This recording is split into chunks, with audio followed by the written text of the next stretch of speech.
Welcome to series explain together ending explained. कहानी start होती है। मिली और टिम एक नए स्टार्ट के लिए कंट्री साइड शिफ्ट होते हैं। मिली एक स्कूल में इंग्लिश पढ़ाने लगी। टिम म्यूजिशियन है लेकिन अभी तक सेटल्ड नहीं है। उसकी रिलेशनशिप डेड सी हो गई है। ना रोमांस, ना फिजिकल, ना क्लोजलेस, सिर्फ एक ही घर में रहना। मिली थोड़ा बोल्ड मूव लेती है। उनकी फेयरवेल पार्टी में टिम को प्रपोज करती है लेकिन टिम बस चुप हो जाता है। उस साइलेंस में जितना दर्द था वो किसी ने भी मालूम न था। दोनों में क्लियरली प्रॉब्लम चल रही थी। मिली ट्राई कर रही थी, टिम अनश्योर था। लेकिन आता है केव इंसिडेंट। दोनों हाइक पे जाते हैं। बारिश आ जाती है और गिरते गिरते एक क्रीपी केव के अंदर चले जाते हैं। लेकिन यहाँ घोस्ट या मॉन्स्टर नहीं है, कुछ और अजीब है। रात को केव में सोते वक्त टिम एक अजीब से पानी से चमकने देखता है और उसमें से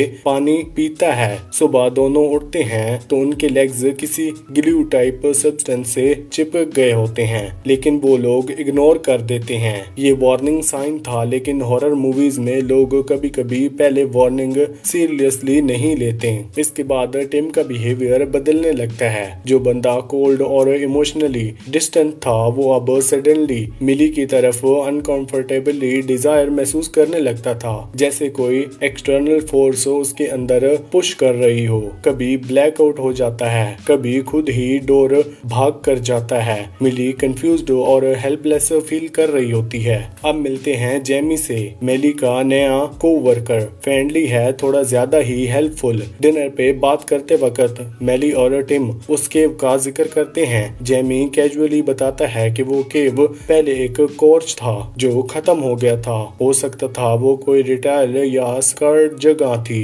एक दिन टिम किसी जिज के लिए बाहर जाता है, लेकिन रास्ते में उसे फिर से ब्लैकआउट टाइप अटैक आता है और जैसे कोई उसे खींच रहा हो, वैसे वो क्रूअल करते हुए मैली के स्कूल पहुंच जाता है। वहां उन दोनों के बीच होती है एक डिस्पायरेट और वाइल्ड फिजिकल मूवमेंट, एक बाथरूम स्टाइल में, और फिर उनके जेंटल्स लिटरली फुस हो जाते हैं। वो सच में एक डिजायर से चिपक जाते हैं। पेनफुली वो खुद को अलग करते हैं और जेमी उन्हें देख लेता है। अब सवाल ये है कि आखिर क्या हो रहा है उनकी बॉडीज के साथ, ये सब क्यों हो रहा है। टुगेदर सिर्फ एक हॉरर या रोमांटिक फिल्म नहीं है, ये दिखाता है कि जब इमोशनल डिस्टेंस होती है तब कैसे किसी एक्सटर्नल सुपरनेचुरल फोर्स से फिजिकल क्लोजनेस को इल्यूजन बनाया जा सकता है। ये कहानी ट्विस्टेड है, लेकिन इसमें एक मेटाफोर भी छुपा हुआ है कि कभी कभी प्यार में हम इतने फुस हो जाते हैं कि अपनी आइडेंटिटी भी खो देते हैं। टिम अब फुल डरा हुआ और घबराया हुआ है। वो डॉक्टर के पास जाता है, लेकिन डॉक्टर सब कुछ पैनिक अटैक बोल के इग्नोर कर देते हैं और मसल्स रिलैक्सेस देते हैं। टोटली बेकार एडवाइस। लेकिन एक बात बोलता है कि एक और कपल साइमन और कैरी कुछ दिनों पहले गायब हो गए थे। ये बात सुनते ही टिम को कुछ याद आता है। वो उन दिनों को सोशल मीडिया पे जाकर फोटोज देखता है और शॉक्ड हो जाता है। वही केव, वही सिंबल्स, वही वियर्ड वाइब। टिम को समझ आ जाता है जो साइमन और कैरीज के साथ हुआ वही अब उसके और मिली के साथ भी हो रहा है। टिम और मिली के बीच जो सुपरनेचुरल कनेक्शन था अब वो फुली बॉडी हॉरर बन गया है। उनके लिम्स ट्विस्टेड होने लगे हैं, चिपक जाते हैं, एक दूसरे में लिपट जाते हैं जैसे जमीन पर बेल उग रही हो, और उनके हाथ में लिटरली फुस हो जाते हैं। दोनों पैनिक में डॉक्टर के लिए पिल्स खा लेते हैं, शायद इस सब को रोक सके, लेकिन उनका होश चला जाता है। टिम जब उठता है तो वो एक चेयर से बंधा होता है। मिली जो पूरी तरह से डर गई थी उसका हाथ काट देती है एक सौ के जरिए ताकि सब खत्म हो जाए। प्यार एक चीज होती है या कुछ और ही था, लेकिन ये भी एंड नहीं था। मिली जेमी के घर जाती है अपने कीज लेने के लिए, लेकिन वहाँ जाके देखती है क्रीपी लेवल हो जाता है। एक पुराना टीवी चल रहा होता है जिसमें एक रिटायल का वीडियो दिख रहा होता है। दो आदमी एक सर्कल के अंदर खड़े होते हैं, एक दूसरे को हक करते हैं और फिर उनका बॉडी फुस हो जाता है, बिल्कुल वैसे ही जैसे टिम और मिली के साथ हो रहा था, यानी कि उनकी बॉडी भी चिपक रही थी। तब जिमी एंटर करता है शांत और स्माइल के साथ। वो कहता है कि वो उनमें से एक आदमी था और अब वो फुली फुस्ड वर्जन है, एक नया इंसान। उसके हिसाब से पेन, फियर फियर, अकेलापन, सब कुछ खत्म हो जाता है जब तुम अपने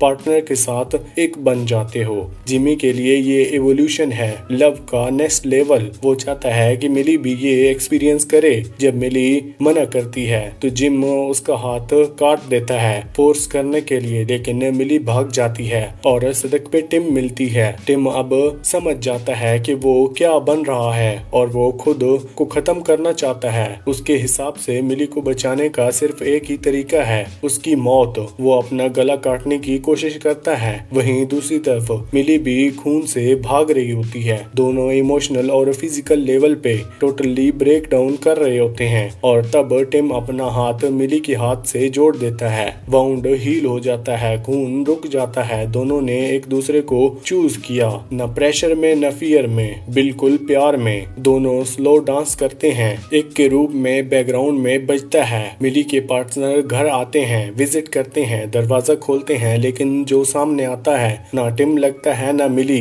कोई बीच का वर्जन है, एक मिला जुला नया इंसान। उसके पीछे वही केव का सिंबल अब उनके घर के दरवाजे पर पेंट किया गया होता है, जैसे कोई ब्लेसिंग की तरह। तो सवाल ये है, क्या उन्हें अपने आप को खो दिया या सच में एक डीप लवर पा लिया? टुगेदर सिर्फ एक क्रीपी हॉरर फिल्म नहीं है, ये स्टोरी एक्चुअली एक ट्विस्टेड मेटाफोर है रिलेशनशिप के बारे में। कभी कभी प्यार में हम अपनी आइडेंटिटी को खो देते हैं। जब दो लोग इतने क्लोज हो जाते हैं कि एक का एग्जिस्टेंस दूसरे के बिना अधूरा लगता है, वो प्यार होता है या ऑब्सेशन? मिली और टिम पहले इमोशनली डिस्कनेक्टेड थे। वो सिर्फ सरवाइव कर रहे थे केव और सुपरनेचुरल फोर्सेस से। उन्होंने कंफर्ट करने पे मजबूर किया, अलग रहकर सफर करना या सरेंडर करके एक बन जाना। जिमी उसी सरेंडर का रिजल्ट है, शांत, स्टेबल, लेकिन अपने आप को पूरा खत्म कर चुका है। टुगेदर एक क्लियर आंसर नहीं देता, बस अनकंफर्टेबल क्वेश्चन छोड़ जाता है। किसी के लिए एंडिंग ब्यूटीफुल है,